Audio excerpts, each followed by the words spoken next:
One day, the infant son of research scientists who were working in the jungle wandered off when they were not looking. The small baby boy was found by Bagheera, the very nice Black Panther. Bagheera thought the baby would be safer with the wolves and their baby cubs. Bagheera left the baby for the mother wolf to find.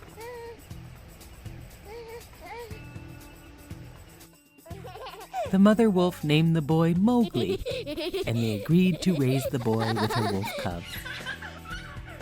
Mother wolf always worried about Shere Khan, the great tiger, coming to take the child away from them. Bagheera taught Mowgli the rules of the jungle and everything he needed to know about all the animals. Bagheera was always there to protect him. The wolves told Bagheera he must take Mowgli back to the human village, where he would be safe from Shere Khan. Bagheera agreed to take Mowgli to the human village. But when he tried, Mowgli got very upset and said he wanted to stay in the jungle with all his animal friends.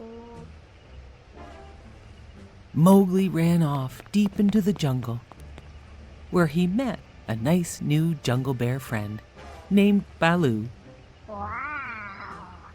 Baloo and Mowgli played and had a great time. They met some monkeys and their king, who wanted to know how to make fire.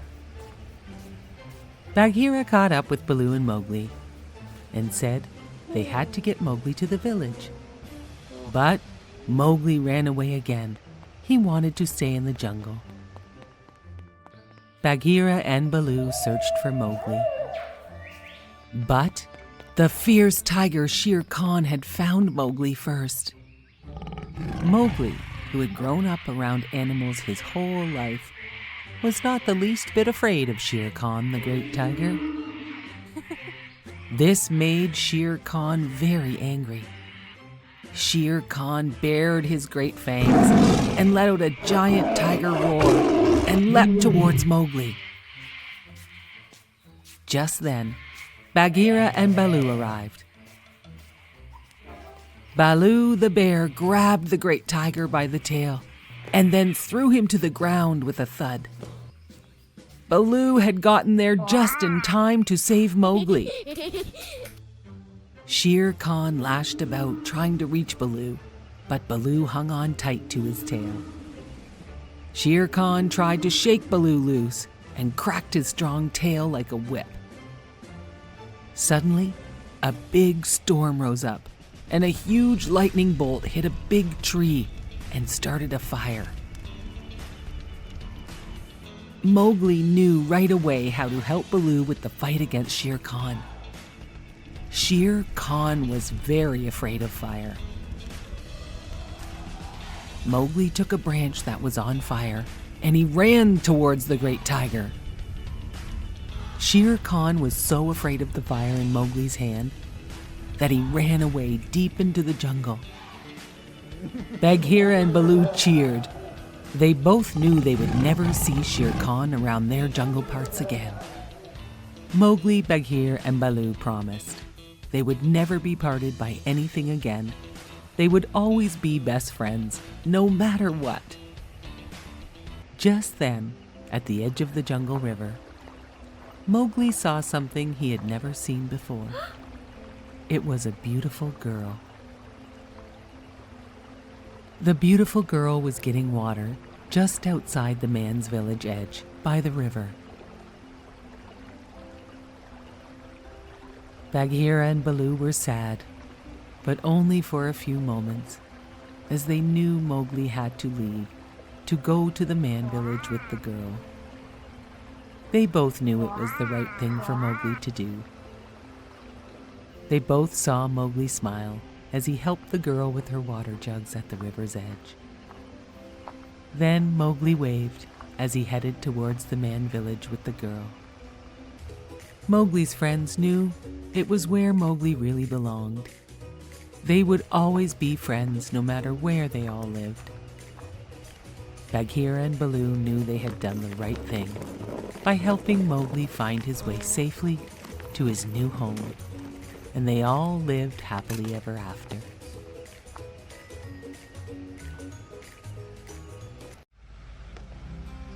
Once upon a time, there was a boy named Aladdin who lived far, far away with his poor widowed mother. One night, a stranger knocked on the front door and said, "Good evening. My name is Mustafa, and I am looking for my brother's son, Aladdin. I would like to take Aladdin to work with me to make good money." Aladdin wasn't too keen on the idea, because there was something about Mustafa that he did not like. But his mother thought it was a great idea, and she agreed to let Aladdin go with his uncle.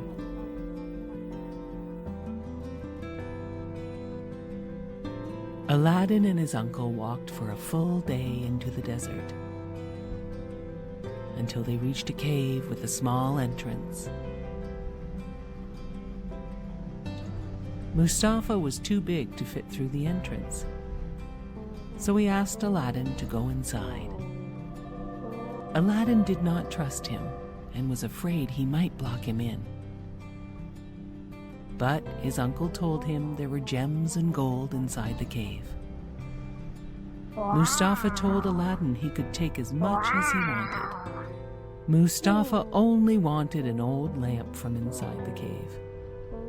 So Aladdin went inside. Aladdin could not believe his eyes when he entered the cave. It was full of treasures. He started filling his pockets with diamonds and rubies and emeralds. He also found a gold ring that fit his finger perfectly. Finally, he found the lamp Mustafa had asked for. He yelled for Mustafa to help him out. But Mustafa said he wanted to see the lamp first. Aladdin did not trust him, so he refused to let him see the lamp. Mustafa was angry and said, "I am not your real uncle, and I don't care about you, Aladdin. Since you won't give me the lamp, I will block the cave entrance with this huge rock." Mustafa left Aladdin inside. Aladdin sat crying with the lamp inside the cave. "Stupid old lamp," he said. "It is not even real gold." He rubbed the lamp a little to wipe off the dust. And all of a sudden, poof! A genie came out of the lamp. "Master, I will grant you 3 wishes," said the genie. Right away, Aladdin said, "Take me home." And poof, Aladdin was at home. His mother almost fainted at the sight of Aladdin. He told her about Mustafa and the cave full of treasures. Aladdin rubbed the ring he had put on his finger, and a second genie appeared. "Master, I can grant you 2 wishes," said the genie.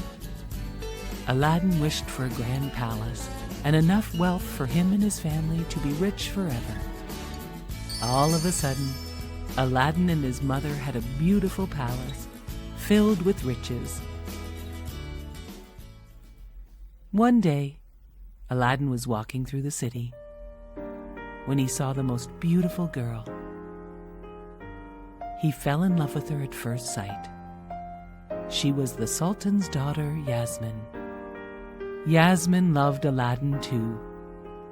Aladdin went to ask the Sultan if he could marry Yasmin, and the Sultan said yes. After many years, the Sultan died, and Aladdin ruled the country. This news reached Mustafa. Mustafa knew how Aladdin became so rich and powerful, and he made a plan to get the lamp back. Mustafa tricked Yasmin, who had no idea who he was, into trading him with the old ugly lamp for a shiny new one. Yasmin accepted the trade and went to show Aladdin. Aladdin was mad at Mustafa for tricking his wife into this trade. He searched for Mustafa and found him sleeping with the magic lamp. Aladdin slipped the lamp from Mustafa and raced back to the palace. Aladdin had one more wish, and he asked the genie to turn Mustafa into a frog so that he could never bother them again. The genie granted Aladdin's wish, and Yasmin and Aladdin lived happily ever after. Once upon a time, a lovely mermaid named Ariel rescued a drowning prince from a shipwreck. Ariel's father had forbade her to swim to the surface, but she had to save the prince.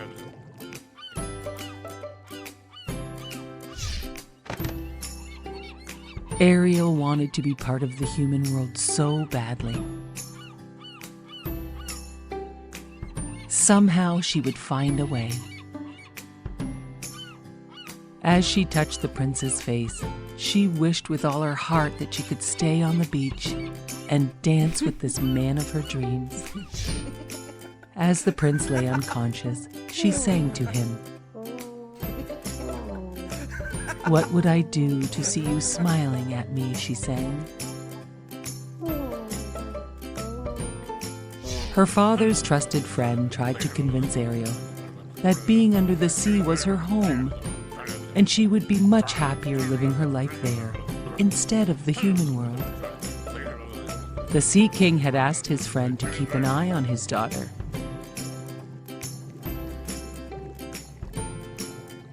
But despite all the king's friend's efforts, he could not convince her because she was in love with the prince. The fish, her only best friend, was the only one who understood her. Her fish friend surprised Ariel with a statue of the prince that had sunk with the shipwreck. "Oh, thank you so much, my friend," Ariel said. "The statue looks exactly like him."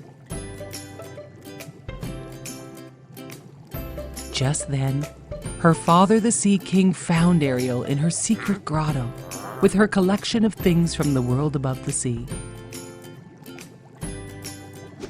He destroyed all of her treasures in an attempt to protect her from the dangers of the human world. Ariel was so upset. Oh no. She sought out the help of the Sea Witch. The Sea Witch made a deal with Ariel. In exchange for the mermaid's voice, the witch would transform Ariel's mermaid tail into legs.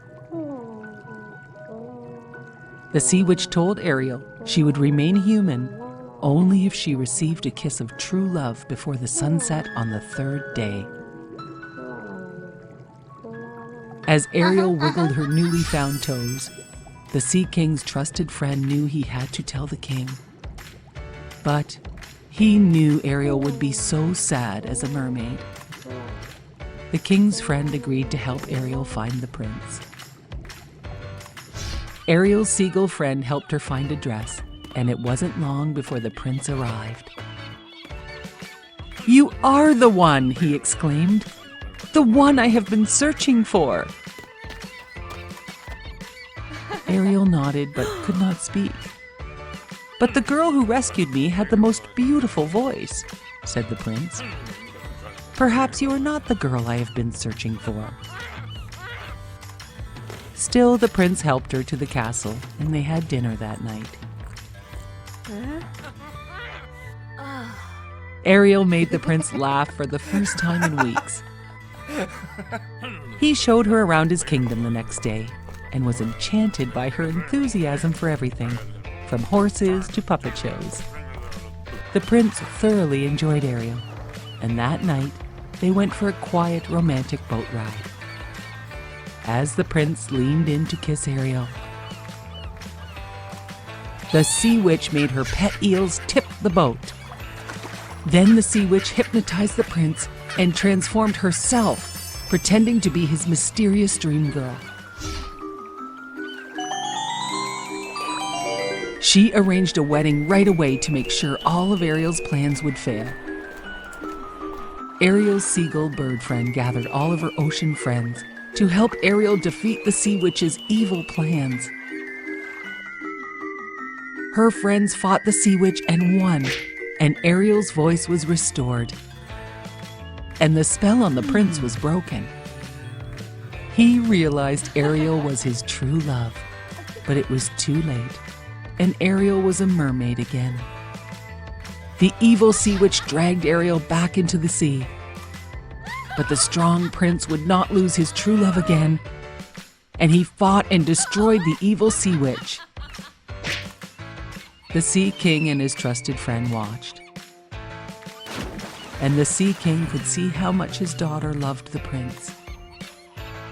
So he granted her wish to marry the prince.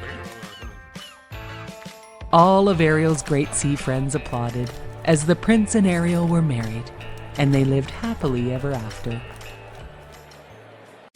Once upon a time, there was a little girl who lived in a village by a forest. Whenever she went out, she wore a red hooded cape. Everyone called her Little Red Riding Hood. One day, her mother baked some cakes, and she asked Little Red Riding Hood to take them to her grandmother, who lived in the forest. Little Red Riding Hood was very excited and happy to go visit her grandmother. Her mother packed up the cakes in a basket and reminded Little Red Riding Hood to not waste time and go straight to her grandmother's house and to not talk to strangers.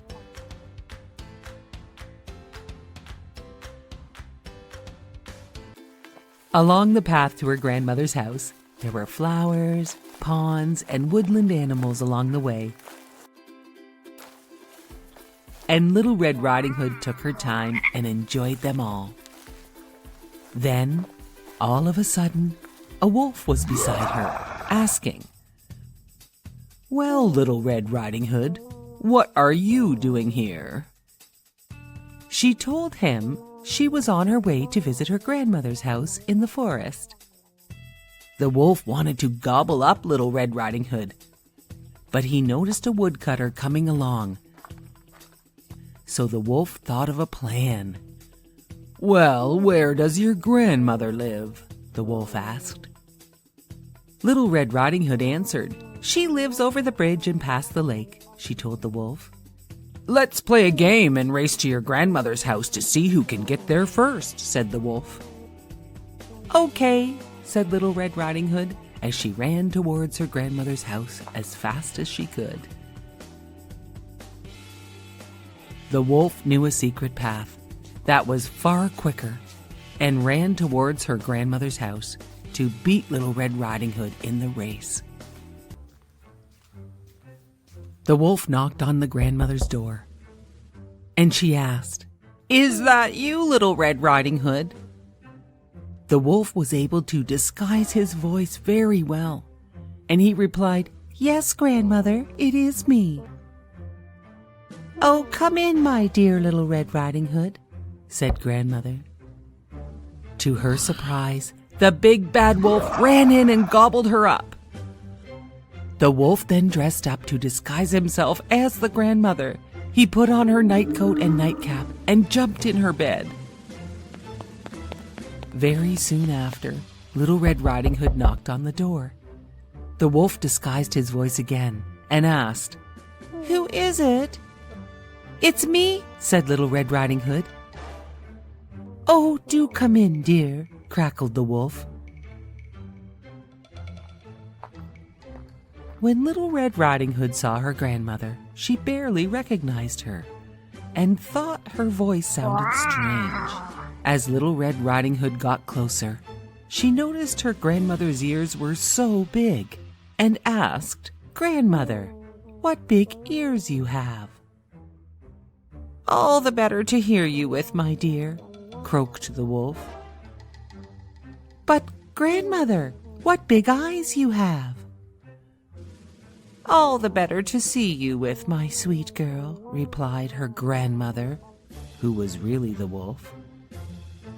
"But grandmother, what big teeth you have," said Little Red Riding Hood, feeling very scared. "All the better to eat you with," roared the wolf as he leapt from the bed towards Little Red Riding Hood. She ran towards the door as fast as she could. And now she could fully see that it was not her grandmother, but the big bad wolf. As she was trying to escape, she yelled, "Help!" in her loudest voice. "Help!"